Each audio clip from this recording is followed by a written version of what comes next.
I hope everyone is ready. Can you hear me now? Well, welcome to this presentation of the first half-year report 2018. Welcome to the people in the room and also welcome to the people that are watching us. So, going directly to my presentation, I hope this will work.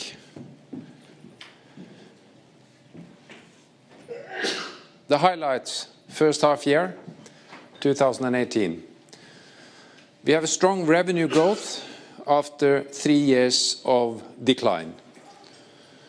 Come back to the numbers later in my presentation. We have a supportive markets, strong growth in renewables, gradual recovery in the oil and gas market, and continued growth in the building and infrastructure market. The EBIT margin turns positive with significantly better performance in the marine division. We see some price recovery, but we also see continued oversupply and a challenging pricing environment in the offshore market. So internally we are focusing continuously on price improvements, cost control and positive cash flow generation. And as the last point here in the highlights, and I will mention it later, is the strategy update that we will do in Fugro and present it to the market in November. Some financial highlight. Paul Verhagen will, of course, the CFO, will go through the financials in detail. I only take a few numbers here. I said a strong revenue growth, 774 to 797, but if we correct for currency and the portfolio, then it's a 16.6% increase since first half 2017. And the margin is marginally positive, 0.5%, compared to a minus 3.3 last year. The backlog, 971 first half year last year, and now 943. Same thing there. It's a plus 3.1 when you correct for currency and also the portfolio. Cash flow is negative. It's less negative than last year, 1 year ago. And if we do not include the changes in the working capital due to growth, then the cash flow would have been positive. Some projects, this is actually important. What are we doing in Fugro? Well, we help our clients, we help our customers to investigate soil investigations, subsurface investigations, asset investigations. And we have 3 projects here in marine. One is in Brazil, TGS, a Norwegian company. I met them and we have discussed and had good conversations about the future, and we did a job for them in Brazil. 200,000 square meters, it's 5 times the Dutch territory, in the Campos and Santos Basin, where we did seep studies. And also site investigation, Hornsea, the UK. It's a development done by Ørsted. It's a very new name for me because it's the old Dong company in Denmark. Oil and gas company, but doing a lot of renewables. This is, as far as I know, the biggest development in the world, 6 gigawatts, and we are helping them on the second phase, and that is 1.4 gigawatts. And the last project I want to mention is searching for gas hydrates in China. and that is a new area for us, and that is well, it's mostly new for most companies as well. That's why we call it a research project. But it has a huge potential if we can take out methane from the sea, or from what do you call it? Gas hydrates, which is methane from subsurface sea bottom. When it comes to land, 3 projects that I want to mention: the high-speed rail project in the UK, high-speed London, Birmingham, Leeds, up to Manchester, where we have done and are investigating the site, and of course this is pre-construction. Also the Highland Gasha project in Abu Dhabi land. There we show that we can also deliver projects in cooperation with our marine department. It's a huge gas development project in the Emirates, where we have been involved, and I talked to the project leader of the project. They have worked for a very long time on the project, and there is no lost time incidents on the project. So he was very proud of this project, also showing that we are working hard on health and safety in Fugro. Then the last one is mapping grid. It's power lines, and this one is in Australia. This is with our new technology in asset integrity land. We've had the company and the technology for some years, and we are now developing it and try to broaden it in more places in the globe, because this it's coming from Australia, but we want also to implement this in other places where we are. So those were the projects. Going to say a few words about our regions and the developments, the later developments in those regions. As you can see from the headline, the markets are improving in site characterization, although with regional differences. In general, oil and gas site characterization is picking up. It's high activity and growth in the Americas, in Europe, in the Middle East, also in Africa. On the asset integrity side, inspection, repair, maintenance, IRM, which is a part of asset integrity, we see an oversupplied market, especially in Europe and in Asia Pacific.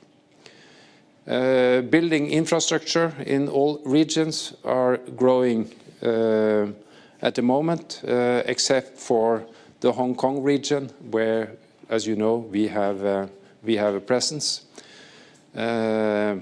But we expect that that market is also coming back. I will wait with this slide until I talk about the strategy. First observations from my side.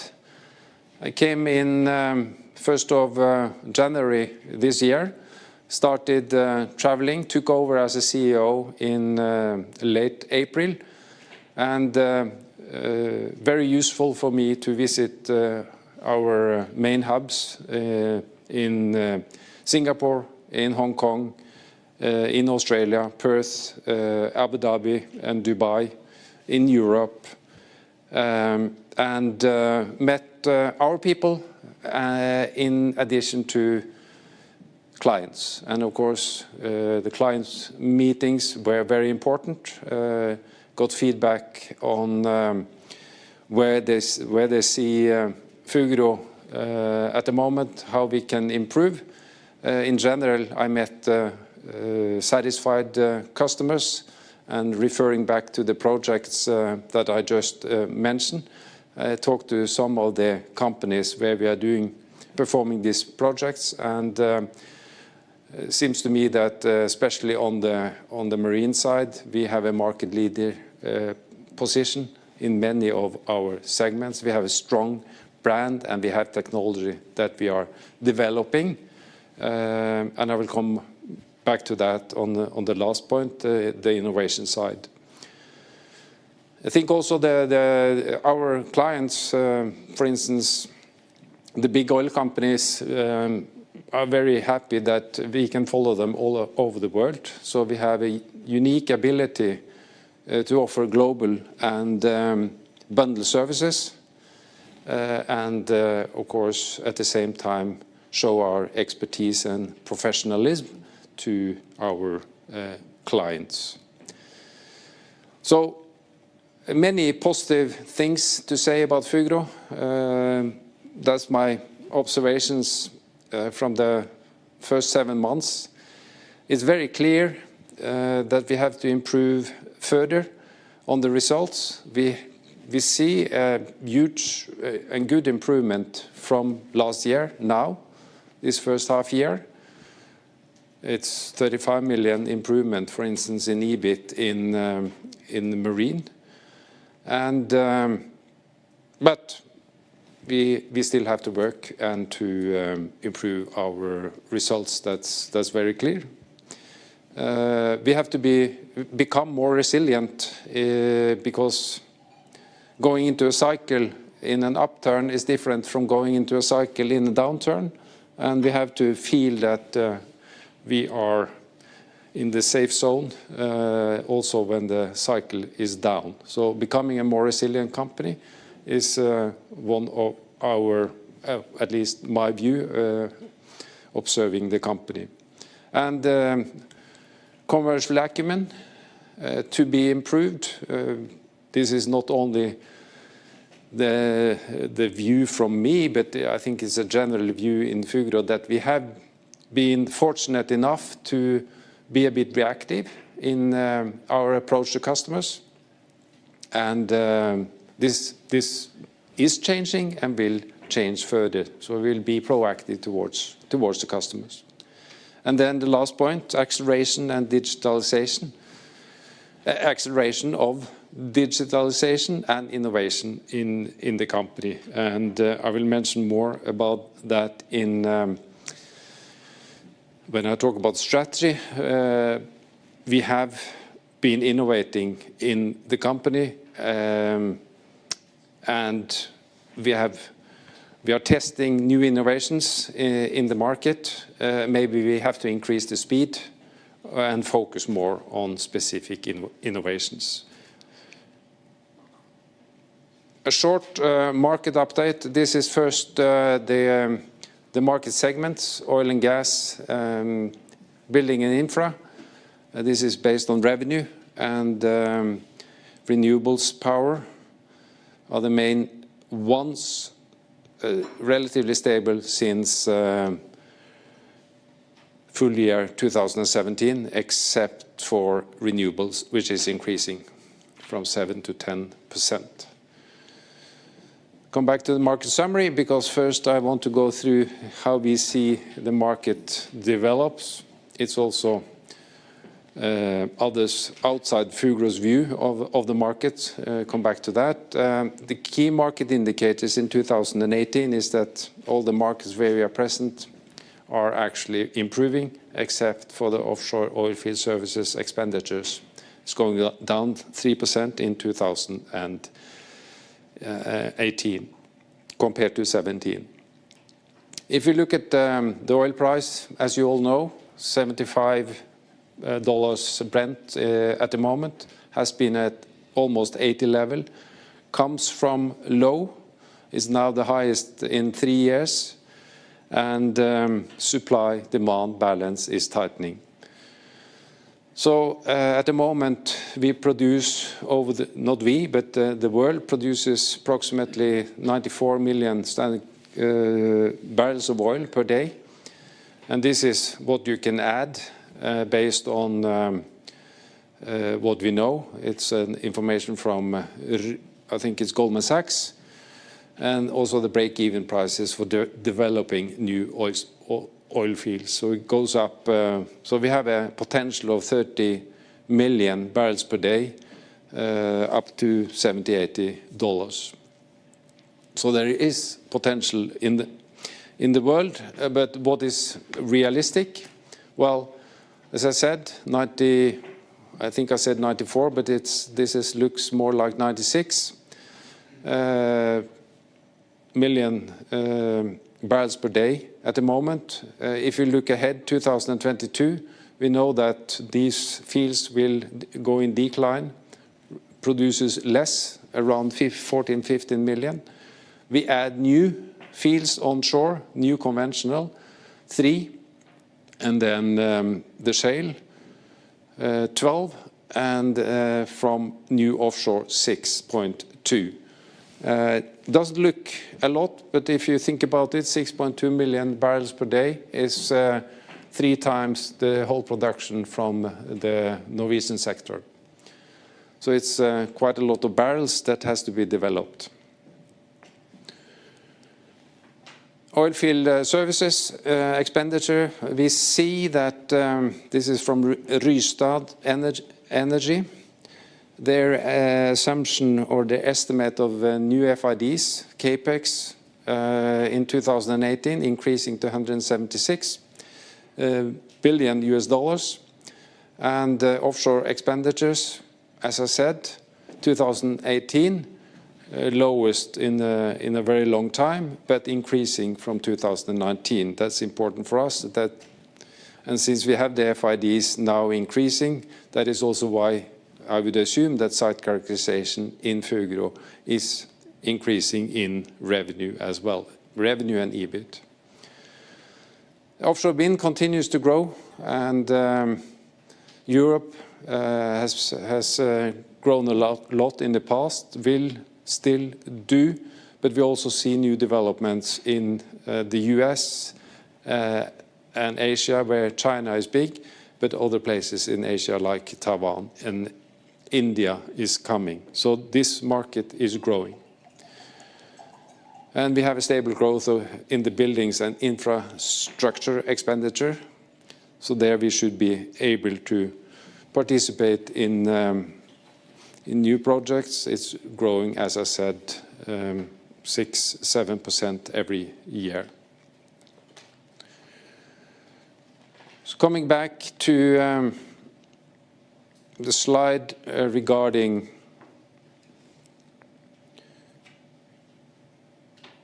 the key priorities, we are in the process of updating the strategy. We are looking at our priorities. For the moment, of course, the priorities that we have had is there, and they are good.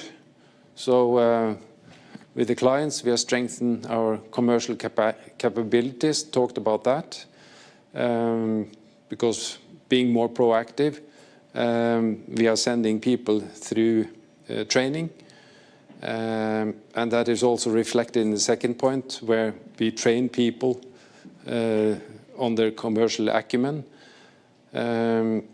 increasing their engagement. It has been a downturn now for 4 years. It's important to make sure that people will stay, that they want to work for the company.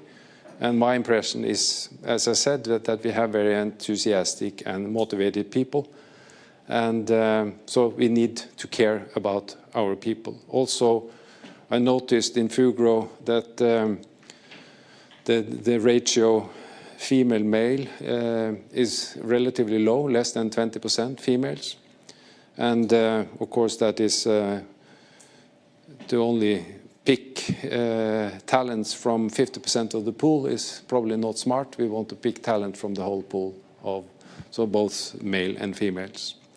Cost discipline, I'm sure that Paul will talk about that.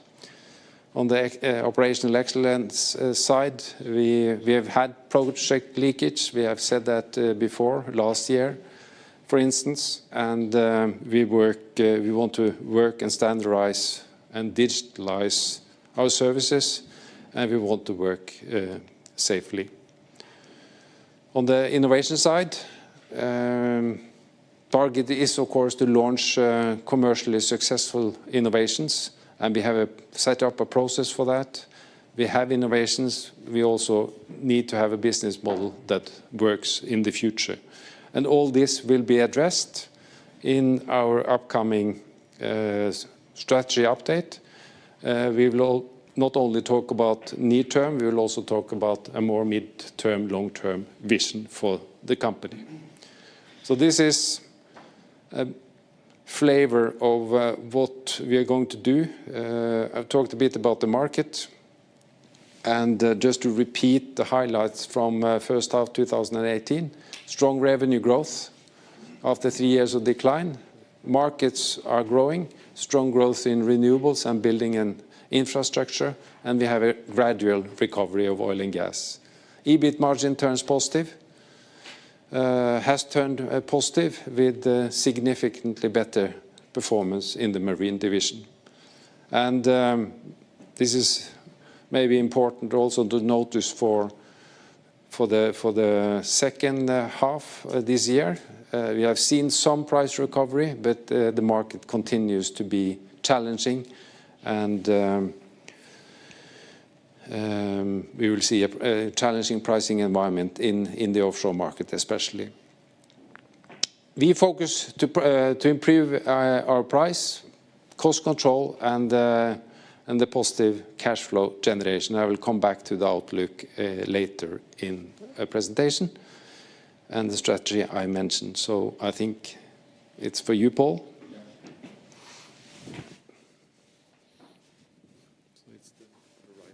Yeah, thank you. Good afternoon, everybody. Financials, key takeaways. A few have been mentioned by Øystein already. I think the key one is that the EBIT margin turned positive from a significant loss last year.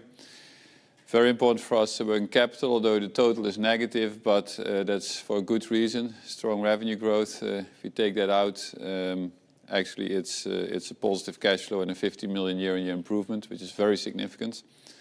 Working capital has been well managed with 88 days DRO. Very pleased with that. Leverage remained stable despite the revenue growth and the working capital increase.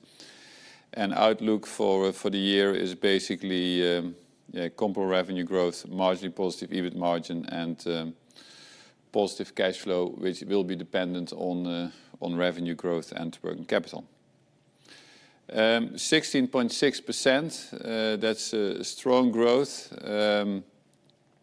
actually in all our end markets, which is very positive. So from that point of view, we're well positioned. We're not, let's say, we're not dependent on one leg here, but they're all growing, which is good. EBIT, significant improvement in marine.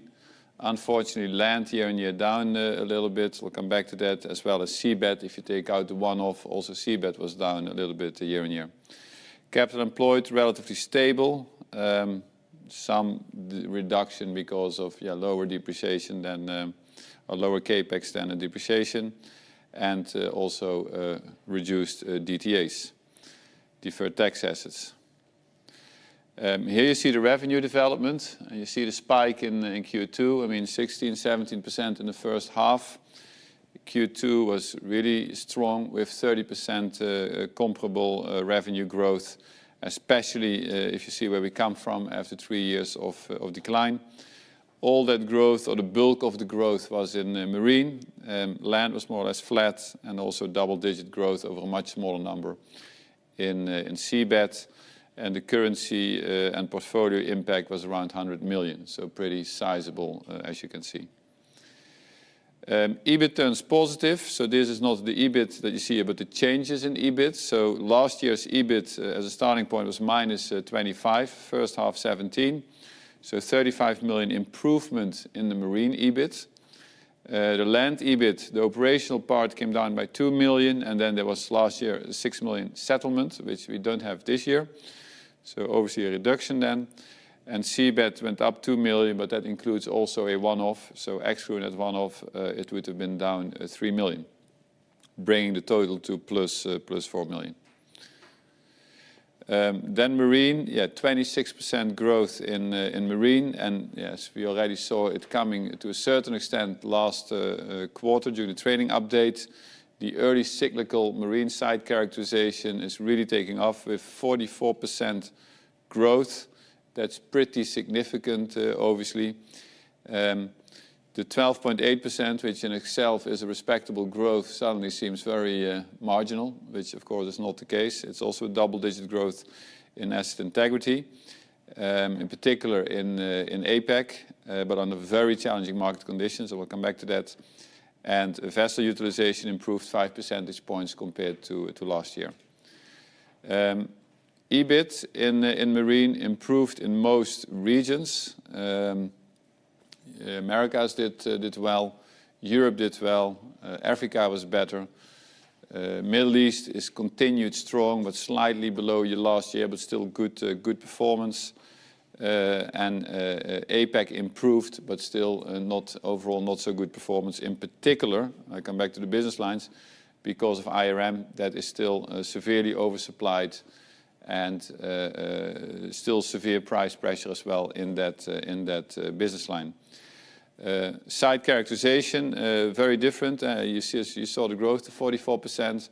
Also from a pricing recovery point of view, it's not yet across the board, but we do see more and more spots of price improvement that will support the further development of site characterization.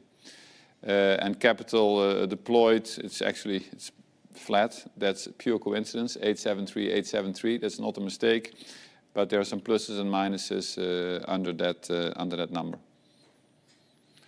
Land, basically flat. That in itself seems maybe not very exciting, but you might recall that when we started the year, we announced a 17% decline in the year-on-year backlog because of a difficult comp, because of a large, in particular, Hinkley project in the UK that we don't have for this year. Also a large project in Hong Kong, the third runway. We still have part of that, but not to the extent of this year. So the land division at least has been able to fill that gap with many short-term projects, which in itself is positive, I believe, given where we come from and given the fact that it's not an easy comp. In addition, land is still suffering from oil and gas. The relative share of oil and gas was around 11% in their revenue, now it's 6%. So also that had to be offset. So overall, I think in terms of revenue, I think okay, certainly not bad. In terms of profitability, of course, we would have liked to see a better result. It's down at an operational level, 2 million, and that's only in asset integrity. The bulk of land site characterization, which is approximately 80% of their business, improved year on year. Site characterization, which is around 20%, showed a EBIT decline. And of course, that needs to be fixed. And then capital employed, you see a big reduction here. It's depreciation in excess of CAPEX. It's also a little bit lower DTAs. But more important, there was also a working capital reclass between land and marine. We're merging entities, we're consolidating, we're improving, and we found out that in a certain entity, something that was working capital was supposed to be reported in marine was reported in land. So at group level, no impact, but at divisional level, you do see an impact. CBET, 14% growth, 3 projects in the first half compared to 2 projects last year. In itself, projects have been executed well, with one exception. In Trinidad, in a project, there was significantly worse weather than we anticipated when we bid. That has delayed the project. We have incurred additional costs that was not foreseen. And as a result, we don't see the improvement that we would actually have expected to show this quarter, which is a pity. All the other 2 projects have been well executed, so that's positive.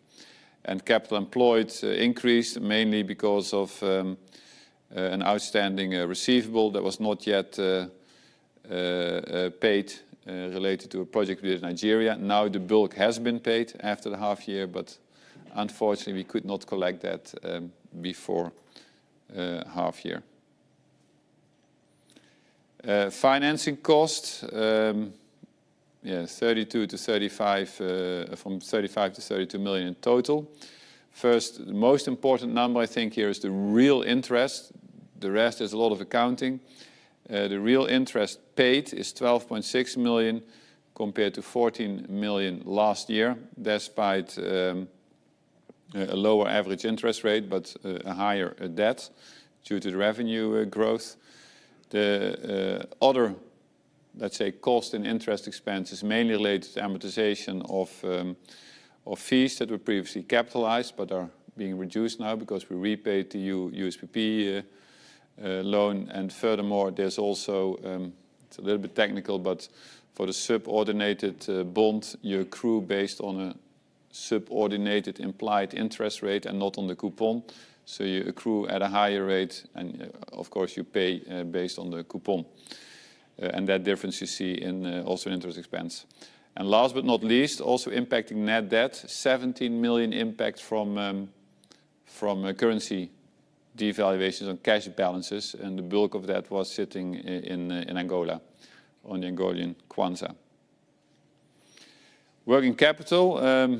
If you see the line, 14.6% is maybe not very exciting, but if you would take an annualized revenue based on Q2, it's 12.5%. And two, I think most important here is the DRO, because that's calculated backward against revenue. And 88 days is actually quite a good performance. Year end was 85. That was the first time we got below the 90. That was close to exceptional. With the 88, I'm very pleased, and we should be able to manage it around the 90 going forward. That's our target.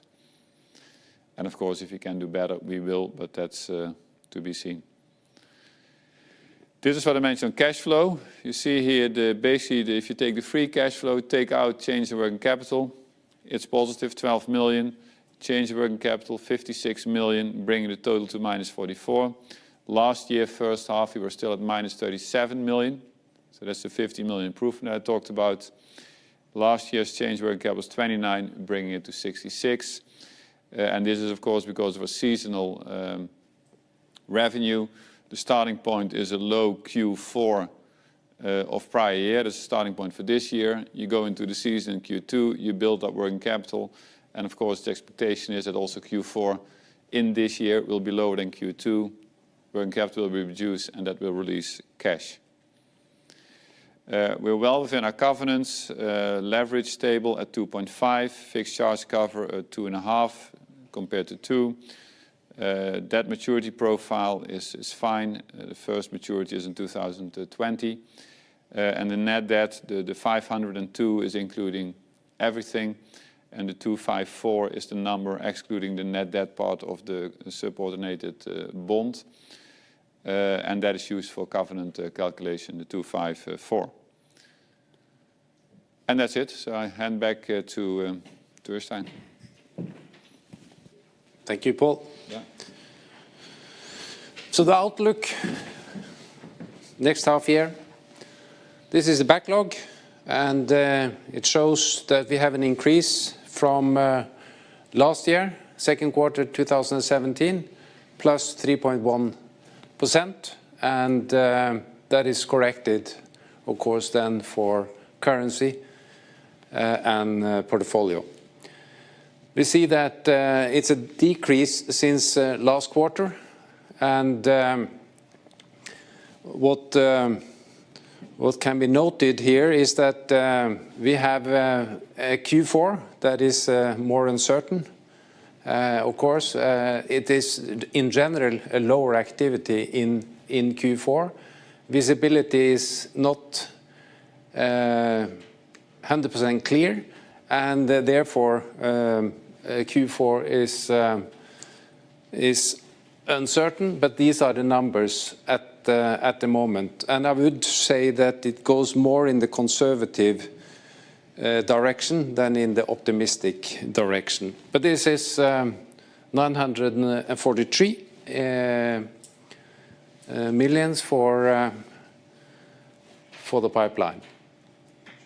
The outlook, and Paul has mentioned it, revenue growth on a comparable basis, marginally positive EBIT margin, positive cash flow after investments, depending on revenue growth at year end, and also, of course, then the related working capital. So a steep increase in growth will have an effect on the cash flow, of course. And we guide for capex around 80 million. So these are the outlook for 2018, and we are pleased to announce that we have come to the Q&A session. So then I invite Paul, and we are here to try to answer all the questions that we can get. It's a bit sunny up here, so maybe we should have had a table on the other side, but it's okay. Yes, good afternoon, Martijn den Drijver, NIBC. First question for Øystein.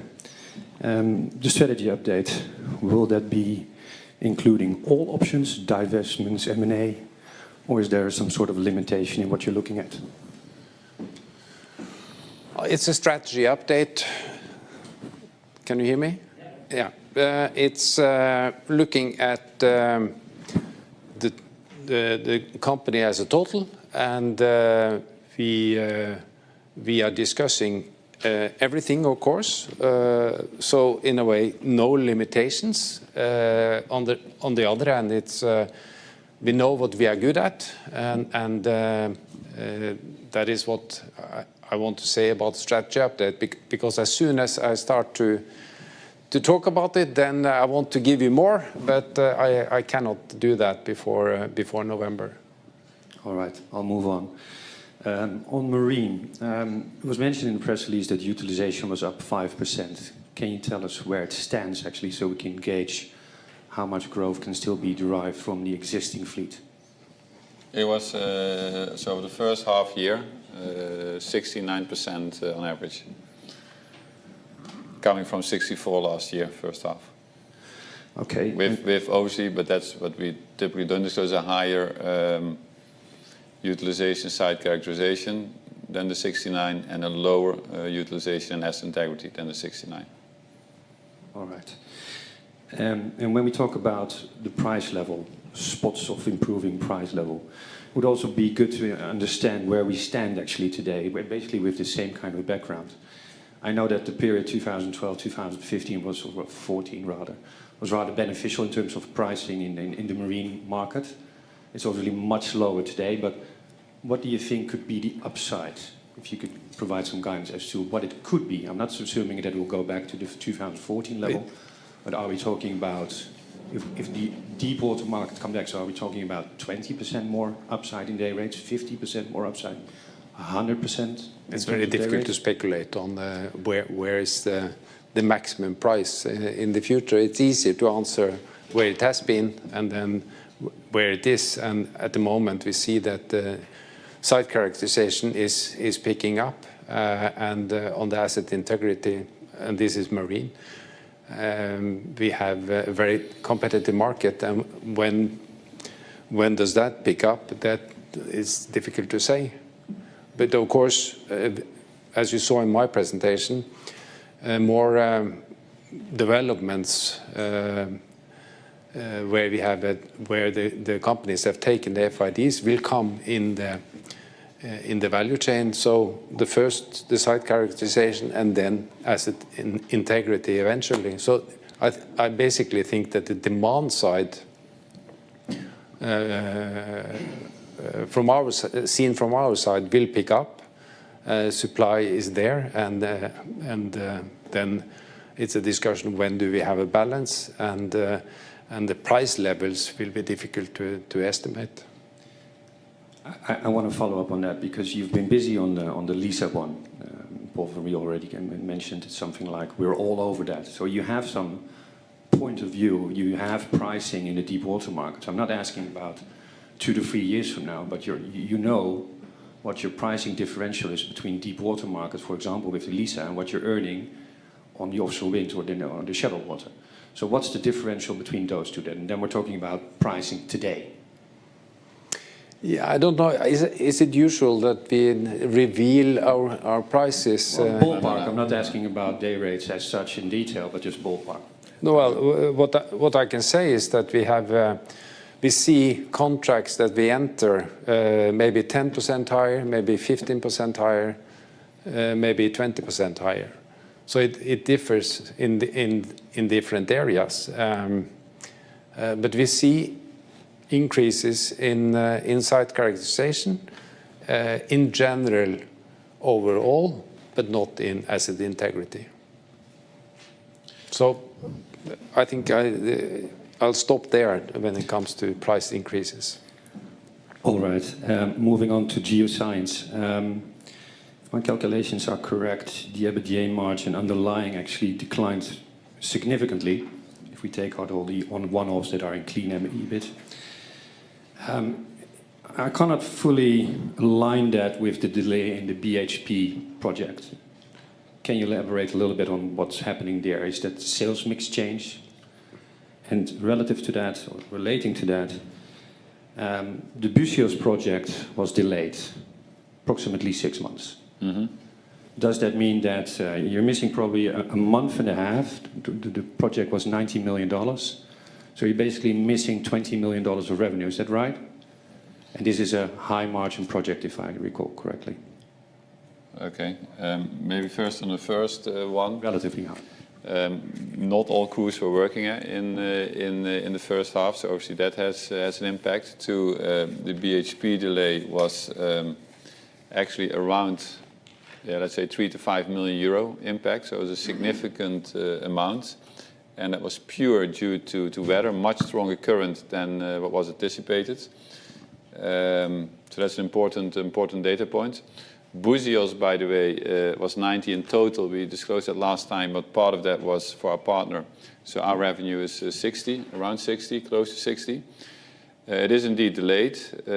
As we see it now, it will be early Q4, but that could still be delayed further. And that is because we are ready. We have all our permits, but there's another company doing a survey now that, I'll not go into details, but that should have completed, but have not yet completed their part.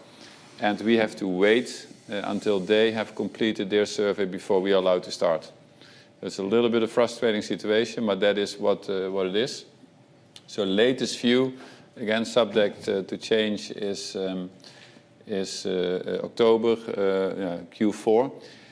You mentioned Buzios is a profitable project. Actually, no, it's not.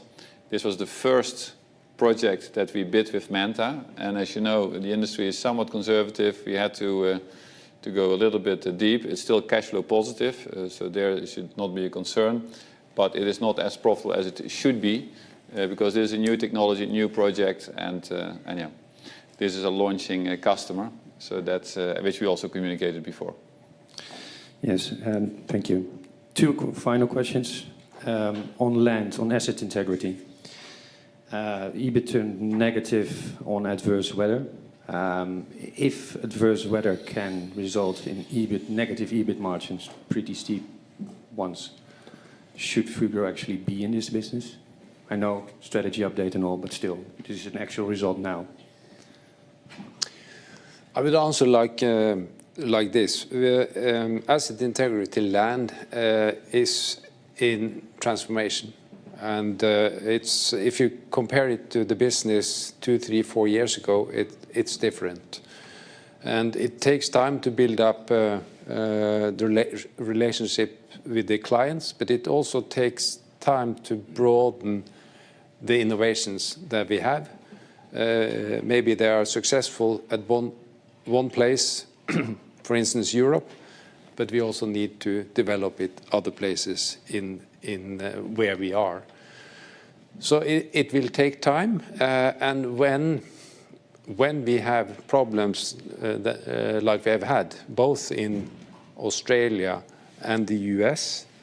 And in April, for instance, with our road wear system, it was raining all the time. We couldn't do our work. Then we are vulnerable, and this is just a fact. And I think we will need some time to turn the business around. And I think it's a lot of good innovations and technology in asset innovation land, but we need to be more profitable in the future. All right, thank you.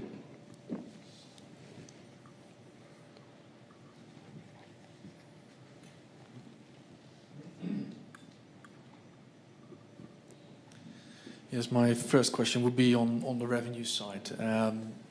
Just as I understand, I mean, utilization of the fleet is up 5%, but the comparable growth is 16% on group level and 26% in marine. So how should we think about that revenue growth in terms of volumes versus prices? The second question would be on your competitive positioning. And you mentioned you have strong competitive position in the market segments that you're active in. But can you give us a bit of feeling on how your current competitive position is versus, let's say, 12 months ago and 24 months ago in each of the segments that you're active, especially taking into account what your competitors are doing at this point in time? And the last question would be on the backlog. If you look at the margins in the backlog, can you give us a bit of feeling on what the margins are in the backlog versus the current revenues? And can you give us a split between definite orders and, well, not definite orders? Okay, I'll try to go through the questions, and Paul, please help me out. Yeah. On the competitive position,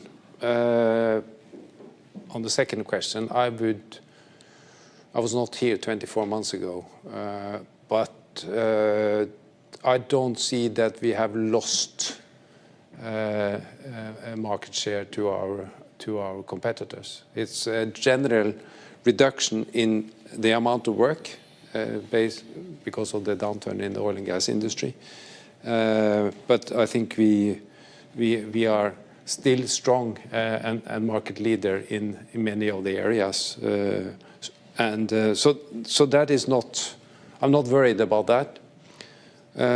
First question about price volume, maybe Paul, yeah, no, it's a repeat of what we said before. So large tongue is volume, Wim. It's still driven by not only 5% improved asset utilization, but also we chartered a lot of spot charters, in particular in site characterization. I mean, to come to a 44% growth, that's actually pretty steep in one go.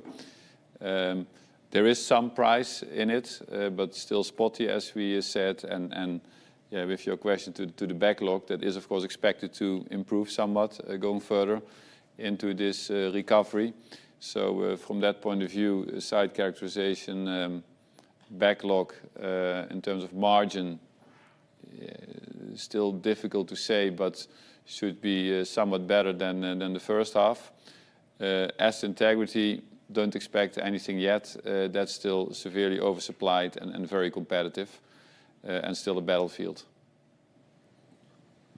Okay. And the guiding is also clear on this. Yeah, and the guiding is also clear for the second half. So yeah, a large part of the backlog is second half, of course. Yeah. That's definitely fair. I mean, with regard to your competitive positioning, you mentioned that you don't feel that you've lost market share to date. But if you look at the assets that you're running, and if you look at kind of all of the competitors, what they are doing at this point in time, people building new geotechnical vessels, your competitors in geotechnical and geophysical being acquired by the larger dredging companies, which obviously have very solid balance sheets, diving support vessels, a lot of new vessels coming to the market. In the IMR space, most of your competitors have either refinanced or they are actively pushing this part, as for example, Subsea 7. So how would you look at your current asset base versus, let's say, 12 months ago versus 24 months? How competitive are you still? Well, I think if you look at the revenue growth, you have the answer there. A 30% growth in the second quarter. It means, at least it gives me quite a lot of answers on your question. I think our competitive position is strong, and we show that by capturing contracts in the upturn. And as I said, prices are going up in site characterization, but on the asset integrity side, even there we have a volume growth, but it's more competitive, so the margins are not as good. I think we have to be a little bit patient, Wim, because like we want, of course, a steeper improvement in profitability, but the matter of fact is that we have gone 3 to 4 years in the deepest downturn ever. We're just climbing out of that hole. It's just the beginning, and you cannot expect that from this bottom that we talked about still only 2, maybe 3 quarters ago, suddenly get up to here. So yes, as you said, you have to pass the 0 point we on the way up. have to go through this phase. It's an important phase. We are very pleased with the improvement that we see. It's very encouraging to see that the market is coming back, and not only marine, by the way, oil and gas, but also offshore wind. Very strong growth. Building infra continues to grow. Yes, can things be improved? Definitely. But yeah, it's still early days because it has been 3 years of a tough battle, and we've adjusted capacity. We're pleased with the fleet. We're pleased with the capacity that we have now. And as I said, there's plenty of opportunities to spot charter vessels and equipment, which we did. So.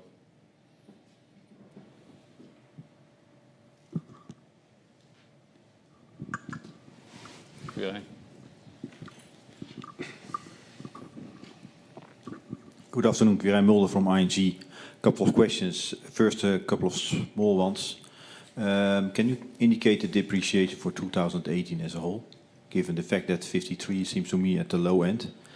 Can you also say something about the tax rate for the full year? And then on seabed, so Trinidad was bad weather. Is that at your cost or at the client's cost, the delay? And that's the same for Buzios, because it's not your fault that Fairfield Nodal is missing its deadlines. But can you give an indication about the development there? And yeah, who's going to pay your idle time for the, let me say, between July and October? And then my last question for this moment is, with regard to the revenue growth, it's going very fast, and it's raising your working capital, etc. Is a possibility that the growth is demanding you to come with some fresh equity someday, given that it is so fast?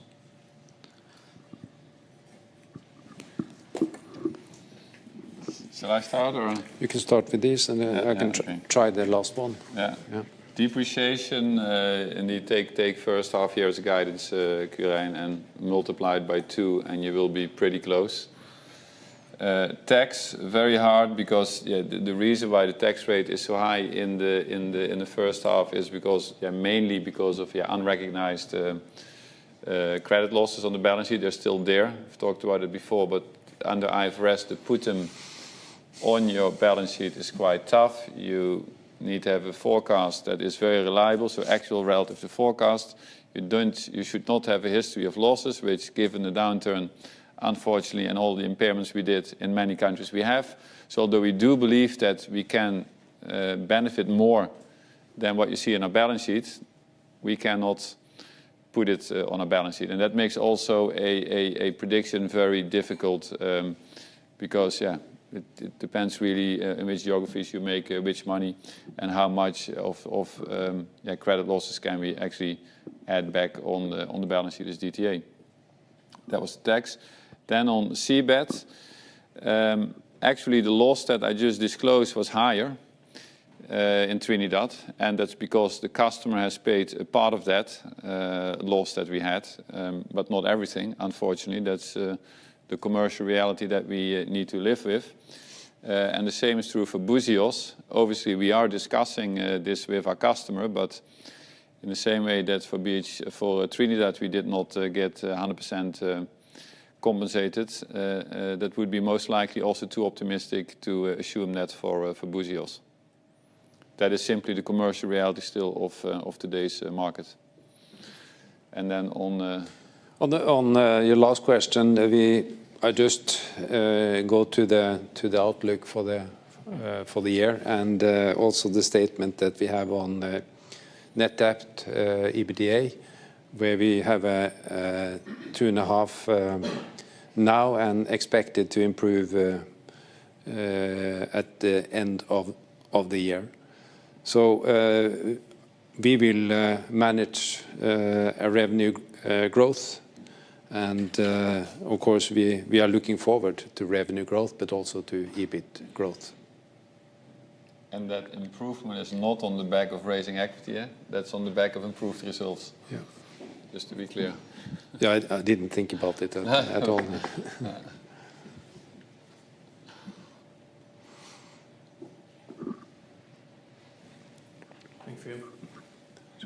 Henk Veerman of Kempen & Co. Two remaining questions from my side. Firstly, on site characterization. Given your comments on utilization there and also on the number of vessels that you actually rented, like seasonal charters, in terms of volume, like is this like the full capacity that Fugro has in a given quarter, or like in the absence of pricing growth, would you still expect can that still grow? And then secondly, related to the interest rate and the Angolan Kwanza, could you remind us what the position is now on the books? Yeah. I think on the first question we can still grow on the site characterization side, because it's not 100% full utilization of our vessels, but it depends a bit where you have the vessels and where the growth is coming, of course. So yeah, we will optimize this, but as I see it, we can grow also. Less extreme growth logistically is easier to manage than everything at the same time. A 44% growth. So if this would have come a little bit more gradual, we could have maybe optimized our own fleet even more than we did. Yeah. But going forward, definitely there is still room for volume growth also with our own fleet, as Øystein mentioned. And on the Kwanza, there's still 30 million euro equivalent in Kwanzas in our books. 30. Okay, thank you. And maybe beyond already discussed on the backlog, is there anything in terms of timing of that number that you could comment on? What I could comment on, but I think Irene or somebody asked the question, actually didn't answer it. You see on the backlog slide that the in-hand percentage is actually higher than last year. So the in-hand part is actually significantly higher, and the in-hand growth, if you would calculate backward, is also higher than what you see in the overall backlog, which in our case includes what we call probable backlog, but which is also, of course, always an assessment of our local markets. And as Øystein already said, there's quite a big difference within the backlog. If you look at marine site characterization, there's a double-digit growth, for instance, whilst the total is 3%, and while in land we still see a negative of -7 or -8. So it's still quite a big mix, dependent on which business line or which division you look at. Okay, thank you. An additional question from me. With regard to the, let me say, the balance sheet looks fine, and you have new governance implemented. Let me say, agreed with your lenders. Are you not, let me say, not of the opinion that you have, let me say, 2 times you have adjusted them in 2018, in fact. Is there not a risk that we will see further adjustments, or is that now the covenants now for the years to go, compared to, yeah, what I would like to say is compared to what we have seen in the past? First, the covenant that was adjusted relates to the sale and lease back, and does not relate to the lenders, and it's the net debt ceiling that was increased by 100 million, and that is simply because of the growth that we've seen, and also the impact of exchange rates. The 17 million, I think, in total impact on net debt. That was a big number, so just financial prudency. And if needed, I would change it again, assuming that they would play, which is expected, of course. For the leverage, yeah, it's stable at 2.5. There was no need, but just imagine worst case.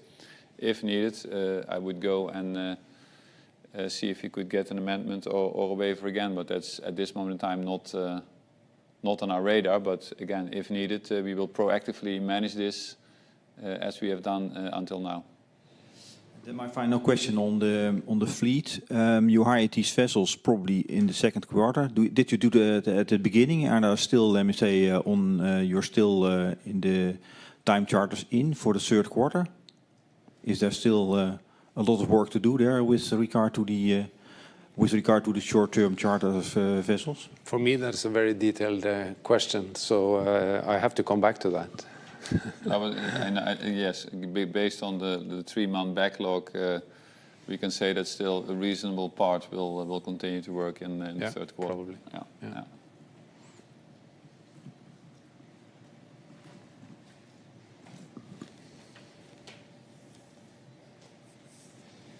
Yeah, Martijn den Drijver, NIBC again. Just with regards to the Australian profit-sharing agreements, I know that we've talked about that in the past, but Canaveral and Quadrants are moving forward, not only on Phoenix South, but also on Rock and on Dorado. Is there any chance that you can monetize this already within the near term? So you're talking about the Finder company, and we have an agreement with Finder. We have together with them entered into 8 licenses offshore and I think 2 onshore. And the business idea is to farm out and then having others taking over the responsibility when the wells are going to be drilled. It's not our core business, and even with me as a CEO, oil and gas development exploration is not going to be our core business. So we will have a look at Finder as well in our strategy update. But the idea of farming out and making money out of their findings is the present business model, and we have an obligation in the future. And if there are opportunities to farm out or do other things, then we will have a look at it. Okay. And then on CapEx, just 28 million in the first half, guidance for 80. What are you going to spend almost double the CapEx on in the second half? That's not difficult. Plenty of opportunities. No, of course, CapEx has been managed strictly in first half. Where possible, pushed out. There's a few things that need to happen in Q3 and Q4. We'll see if it gets to 80. Could be, but that's the current guidance that we stick to. And then one final one on the result of participations. You have the COSL. You have the Wave Walker and you have Global Marine Holdings. I know it's difficult, but I was interested if you could shed some light on the performance of Global Marine Holdings, given the stake that you have in that particular company. Thank you. Yeah, I'm not going to comment on Global Marine. That's up for you to ask them. But it was slightly positive what we accounted for in our equity account under our equity accounted investees. So it's a small positive number. We have a 24% share, I believe. So. Pleased to see that was positive, and further than that, I'm not going. All right, thank you.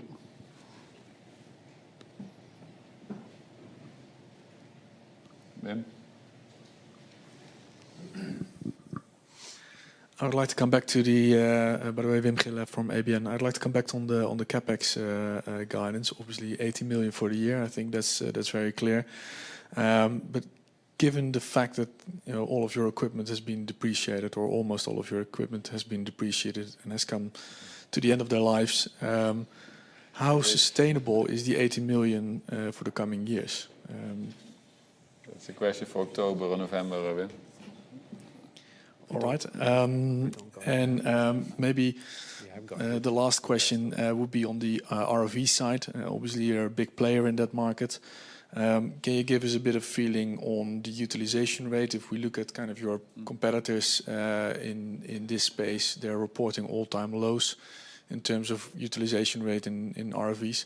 So what are you guys seeing in your respective niches? Most of the ROV work, if I'm not mistaken, is done on the asset integrity side. When traveling around to the different marine hubs, I've seen quite a few ROVs on land, and that's probably where they shouldn't be. The utilization rate is, I don't know that, so I cannot answer, but I think that's a place where we still struggle. Yeah, that's...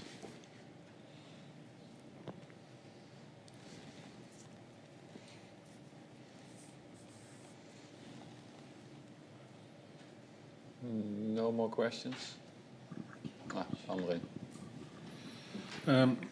Question on book profits. You reported 8 million on book profits, 5 million is under seabed. Where is the other 3 million? I think that is, not sure, is it marine or is it land? Lafayette. Yeah. Is it marine? I think it's marine. It's in the marine results. Looking at your utilization rate, at what level would it trigger an increase in capacity? Would you say, well, 75 or 80% would already mean that we have to think about ordering ships, or can you give us a feeling about what that level could be? Depends on a lot of parameters, but maybe the maximum would be between 77–80%. You have been longer in the Fugro. Yeah, indeed, if that would be an average of the year, that would be very good. Which means that in the high season you need to go up to 85–90%, which if things really work out well and customers, let's make a step back. Customers are spoiled a little bit now. In a downturn, they could literally call today and they would expect you to be there tomorrow. In the good days, they would call you today and they would expect you to be there 6 months from now. So if you have time to plan and schedule and discuss, you can much better optimize, of course, the utilization of your fleet, which at this moment in time, given where we come from, is not yet as we would like it to be. Of course, we try to do that, and sometimes we can give incentives to try to start earlier or later because it fits better and then we don't have to charter. But given that the customers had the luxury in this downturn to literally decide very late and demand you on the spot a few days later, yeah, that's something that they need to be ontleren. I'm not sure how I say it in English, but they need to get used to it, that should gradually change back to a normal planning process again. But we're not there yet. But if that happens, for sure utilization can be further improved. Can you give us a feeling about the operational leverage in that part? If utilization would shoot up to, let's say, 75 or 80%, what kind of impact would it have on EBIT? What's the proportion of fixed cost in that business? Yeah, there's a sensitivity table in the annual report. I think it's around 4 million per percentage utilization. That's, again, it depends. Is it asset integrity, is it site characterization, and at what price is it? So that's a little bit of a tricky number, but that's the magnitude you have to think of, I believe. At the same time, if you look at operating leverage, look at our cost as a percentage of revenue, you see third-party cost increasing, and that's to a large extent because pricing is still, on average, compared to last year, down, because backlog at year end was awarded in 17, but last year's backlog was awarded in 16, so in still different market conditions. But personnel, depreciation, other expense as a percentage of revenue is all coming down quite a lot, and that's as a result of operating leverage, of course. So once we get the pricing back up again, that should help a lot, because on the cost side we're already seeing it.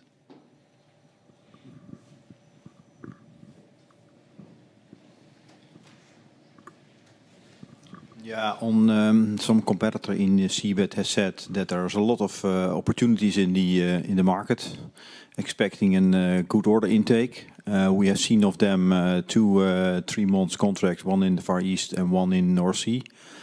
So where are the Fugro contracts for seabed? You have still capacity, I think, in the 4th quarter for 1 crew, and for 2019 you are almost empty. So please, can you elaborate us on that, and maybe on certain large contracts which are in the market? Yeah. So we just, I think there was a news release a few weeks ago that we have a short 2-month contract in Gulf of Mexico with a specific customer. I'm not sure if the customer was disclosed. I see Katrien nodding no, so I know, with a specific customer. There's a lot in the pipeline indeed. The market is growing. I'm not going to say here what it is and what it's not. One thing I can say is that, because it's public, that a large contract in the Middle East was awarded to BGP, Chinese, and I guess there were specific reasons for that.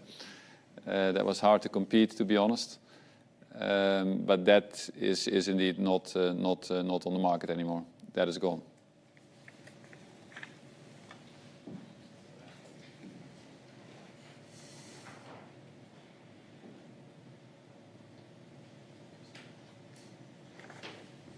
Okay. Shall we stop there?